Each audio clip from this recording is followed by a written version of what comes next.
What's up? Welcome in. Chromatic Fire is getting a big buff in Season 21, so this is in preparation of that. Got a couple builds on Warlock that I think might be meta, leaning into Chromatic Fire. But first of all, let's look at the changes. Currently, Crystalline Transistor does precision final blows with your kinetic weapon, create an explosion in the element of your subclass. And what it's changing to is increase the radius and damage of the explosion created by precision kinetic takedowns. The explosion also applies a status effect to targets damaged by it, depending on which subclass you have equipped. Blind for Arc, Scorch for Solar, Slow for Stasis, Sever for Strand, Weaken for Void. So this opens it up to really play into your subclass and the effects that you can have, because Blind is huge, Slow is huge, Scorch is huge. All of these are a big deal. So here's a couple builds playing into that. First of all, I got Arc Warlock because I think the seasonal surge is going to be Arc. A lot of people are going to be wanting to play Arc. I think it's going to be really strong. So it kind of depends on the seasonal artifact and what's in that. But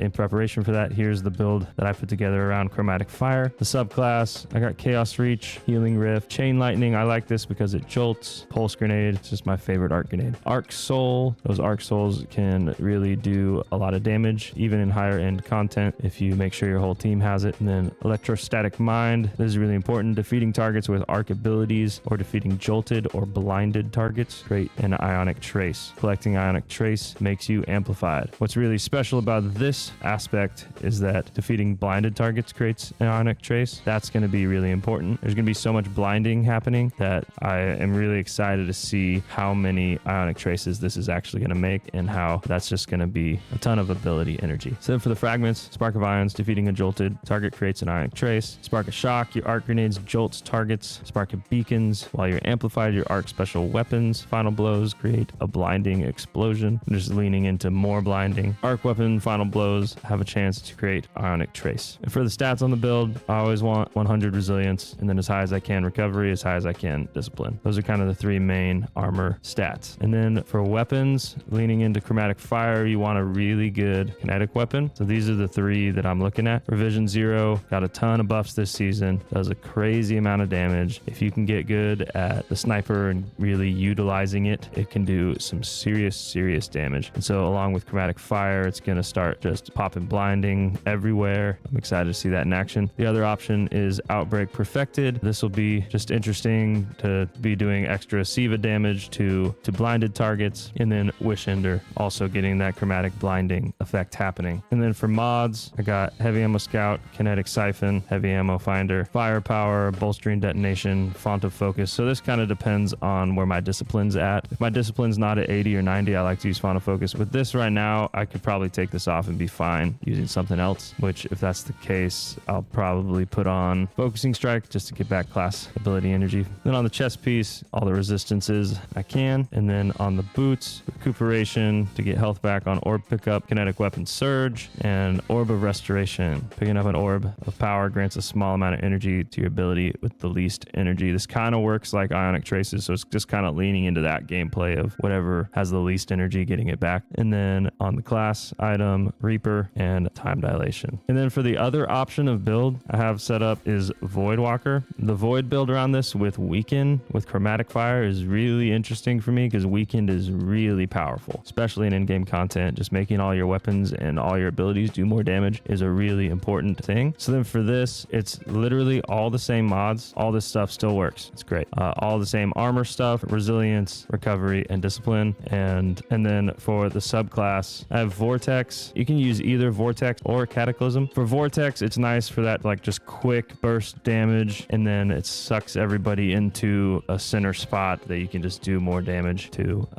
I typically like Vortex because it's a little easier to use and less risk of it getting exploded before it gets to the enemy you're trying to hit with it. Cataclysm is a little slower moving, but does a lot more damage, and it makes those secret projectiles that do a lot of damage. So both of them are great. And then Healing Rift, Pocket Singularity, I like the range on this. And Vortex Grenade is my favorite. Void Grenade, kind of for the same reason the Vortex, it also pulls all the enemies in together and then makes it just easier to do more damage to all of them together. For the fragments, I have Child of the Old Gods. Cast your Rift to create a Void Soul. When you damage a target with a weapon, your Void Soul flies to them and drains them, doing damage and weakening them. When a target is being drained, you are granted grenade and melee energy if running Healing Rift, which we are. Defeating a target target who is being drained by your Void Soul grants class ability energy. So it's kind of a hard choice between that and Chaos Accelerant. With this build with Chromatic Fire, I'm not really leaning into the grenades as much. So that's why I went with Child of the Old Gods over Chaos Accelerant. Chaos Accelerant is great, and there might be a case to be made to still leaning into grenades and using Chaos Accelerant. That's something I'll have to mess around with and try, but for right now I have it on Child of the Old Gods. And then Feed the Void to get Devour on Void ability kills. Devour is incredible for in-game content. Keeping it up can really save you. And then for fragments, Echo of Harvest, defeating weakened targets with a precision final blow creates an orb of power and a void breach. So this is where Chromatic Fire really can get stupid good. If this really works together and you start weakening everything with Chromatic Fire, and then you're just going to start creating orbs and void breaches. Creating an orb and a void breach, that's huge. And then Echo of Persistence, void buffs applied to you have increased duration. That includes Devour. Echo of Obscurity, finisher, final blows create invisibility. I like this for GMs and things to get out of sticky situations and get a res off or different things like that. Echo of Instability, defeating targets with grenades creates volatile rounds to your void weapons. We won't have volatile flow anymore because this is going away, this artifact from the season. So we have to find a new way to make volatile weapons. So got to use Echo of Instability now. So then for this, it's the same 3 weapons that I would focus on. Revision 0, and then having this just weaken enemies too is going to be crazy. Outbreak Perfected is interesting because then the Siva damage is hitting weakened targets already. So this might be even better. And then Wish Ender, being able to weaken stuff with Wish Ender is going to be crazy. There's a whole bunch of other kinetic weapons that might be really good with this. I'm really interested to try it out. Obviously on the Void subclass, I probably wouldn't use these 2 arc weapons. I'd lean into something else. It's really going to depend on the artifact and the seasonal buffs and the surges and things like that. But yeah, those are my two